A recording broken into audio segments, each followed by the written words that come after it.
วันอา ค ทิ รับ ตย์ สวัสดีครับดีครับแม่ตุ้ยเอ ค่ะ ฟซีสุดๆคนนึกถึงมื้อนี้ก็มาตามไทยเนาะหมอเลย ครับผม ก็เรียกตัวเก้าข่อยนั่นแหละมันก็บ่ได้ฝันอิหยังมาเลยนะเข้าใจบ่อธิษฐานเมื่อคืนก็มิดอิงติ่งอยู่ อืม ก็สิเป็นเลขตัวเก้าแหละหมอรวย อืม ที่ข่อยลงตะโดนเลยนี่เนาะ ก็เฉลี่ย แม่นบ่ ก็ต้องงวดบ่ แม่นแต่เถียแรกแม่ อืม แม่นงวดนี้แหละที่ว่าไอ้906แหม อ๋อ906เนาะอ๋อ แม่นคิดข่อยลงเลขไทยก็ให้เลขไทยอย่างเดียวที่906กันนะ ครับผม อืมเพราะว่ามื้อนี้มื้อคืนนี่อธิษฐานแล้วก็ เขียนไว้เลยแค่วันต่อ เงียบ แม่นก็บ่คิดว่าคันว่าถ้าเลขบ่ออกตัวนี้ก็ให้ฝันเป็นตำรวจเด้อนะเพราะว่าถ้าข่อยฝันเห็นตำรวจยังไงบ่ถึงกำนันที่เข้าใจบ่ เลยพวกฟันข่อยนะ อืม แต่ข่อยฟันนี่ตำรวจจังซี่แม่นรวดเลขอยู่บ่เข้าเลยนะ อืม ก็เมื่อคืนนี่ก็มีจริงๆอยู่บ่ให้ฟันเห็นหยัง อืมก็เลยคือว่าเลขใหญ่ไทยแต่ต้องงวดเขาแล้วได้ชัดบ่ แม่นแต่แตะก่อนนะแม่นก็เลยบอก FC ซ้ำไว้นะอย่างเราเฮาลงไปหลายมื้อดิเนาะบ่รวยเนาะ มันเขาจะต้องงวดเพิ่นแล้วเนาะสิเพิ่นต้องงวดเพิ่นน่ะอืม บ่แม่นว่าเราสิหามื้อแล้วบ้างมื้อใดๆนี่แหละมื้อหลายกว่านั้นก็จำบ่ได้ อืม แต่ว่าเคยให้ไปอยู่906เลขไทยนะ อ่า ก็มา0609แหละใจนะ อืม ในนี้เราเมื่อคืนมีคนถือหลายบ่ล่ะหมอรวยท่านเจ้าอะ อืมจักคือว่าFC ไว้ท่านตอบมาปานใดได้ล่ะ ฮะ มีคนถือแล้วเจ้าหลายว่าหมู่บ้าน ครับ โอ้ยฝัน53ดอก52เนาะ อืม เงินอยู่ อืมฝันว่าขี่รถชนหมาแหม รถ เอ้ยเดี๋ยวมันก็บ่ออก53นี่ซะดอก ห้าสามก็ซื้ออยู่เมื่อวานเป็นไรจังเป็น2 หาง รถเนาะลืมรถแต้มเนาะ เนาะ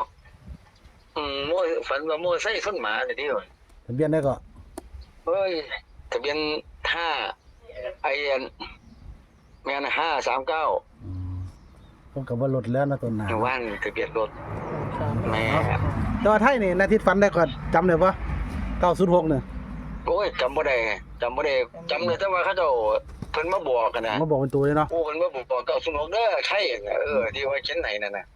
ครับ ก็นั่นแหละตะโลนไปตะโลนเติบเดี๋ยวนี้ อืม ประมาณ10มื้อนี่ละมั้งที่จำบ่ผิดนะ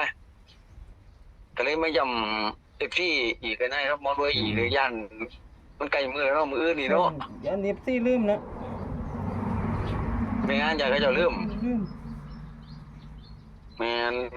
906นั่นแหละเพิ่นที่เพิ่นบอกนะ6006 9009นั่นแหละ อืม อืม ก็ทำนั่นเป็นปะ ก็มีสำนักเลยเนาะมันชั้นมันละหมดไว้ ครับ ย้ำตัวเก่านี่แหละเลขไทยอ่ะ 906เนาะตาได้ ครับผม 9006 96การแน่คือ6699เนาะนะครับเด็กเบิ้น ครับผม อืม ครับ แล้วให้เน้นๆปอกเล่นตัวใด นี่ก็0660นี่แหละก็นี่ 606 6006เนาะกับ90แล้วเนาะตกกลับหัวเนี่ย แมน990เนี่ยแมน99กำหัวนี่ ครับผม 9060นี่แหละไอ้เดี๋ยวเด้ออันบ่เลยอันจักหน่อยเด้อเรียกกูปู่เพิ่นเอามาให้เพิ่นลาวสตาร์เพิ่น ครับผมเอา เพิ่น สำนัก จังโลกอีกเนาะใกล้ๆจังน้อยพุ่นละเนาะ ครับผม ครับผม แนวไทยก่อนเนาะ ครับสวัสดีครับ ครับผมค อ่า รับ สวัสดี ครั ค่ะ บผม เลขไทยเนาะเปิดไข่มา906เด้อนะครับเลขปูฝังเขาแดงให้ต้องงวดพุ่นล่ะเพิ่นยังยิ้มมั่นใจตัวเก่าอยู่ให้9060เนาะ96ตัวกันมัน96นำแต่ว่า66กับ99เป็นตัวกันเนาะสำหรับนาทิตรัฐบาลไทยในวันนี้เด้อนะครับ ฝากกดไลค์กดแชร์กดติดตามเนาะ ค่ะ วันนี้นะครับ ทิศพันยัน FC เริ่มอะไรมาย้ำเป็นบอกกระโดดนั่น นะครับตามนี้ล่ะ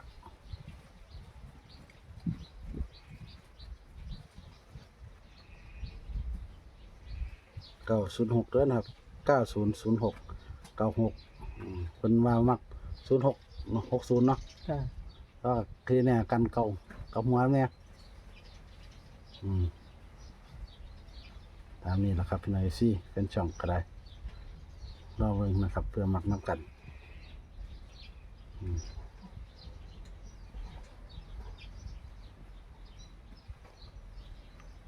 เขาก็เลขมาจิ้มอยู่นะ ก็รอเบิ่งเด้อเพื่อมักเนาะ ค่ะ โอ้ยปูฟ้าเขาแดงเพิ่นให้มาแต่ต้องหมดไปละเพิ่นขอว่าขอไทยนะไทยแล้วก็เรื่อยๆมากก็เป็นช่วยกันเป็นลาวเนาะ ค่ะ วันนี้ก็รอเบิ่งเลขแม่ทิศนี่แหละ นี่ก็ว่าบ่ฝันอีกเงียบจิ๊บเนาะอันนี้ว่าตัวเก่านี่แหละ มีคลิปนั่นแหละบ่เพิ่มเติมมันว่าจะเข้าเพิ่นบ่ได้ไปเสี่ยงเบิ่งไอ้บ่เข้ากับฟันในตำรวจเพิ่น คันเป็น แล้วบ่ฟันเห็นเพิ่นว่าถ้าเข้าฟันในตำรวจบ่เข้าโลดประมาณสินะ อันนี้บ่ฝันเห็นแสดงว่าเขาแล้ว น้องก็ลองเบิ่งผู้มาเพิ่นหมดก่อนเพิ่นก็เข้า6336เนาะ ค่ะ ถือว่าชัดเจนนี่ดอกสำหรับในทางของเพิ่น ทิศเพิ่นว่าเดี๋ยวรอเลขโป้ว่าที่ว่า อืม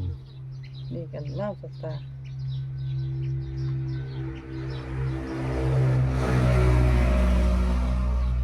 นะก็ลองเบิ่งพี่น้อง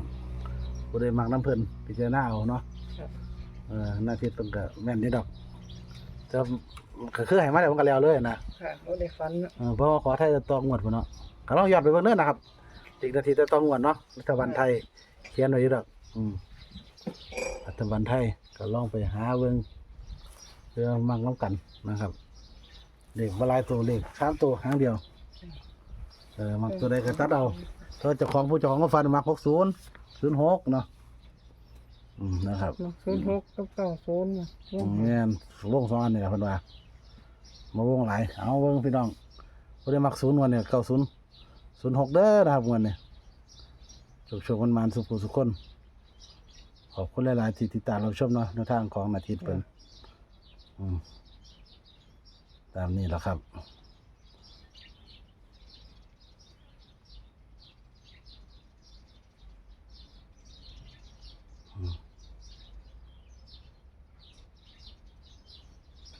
กดไลค์กดแชร์กดติดตามหน่อยเด้อเนาะ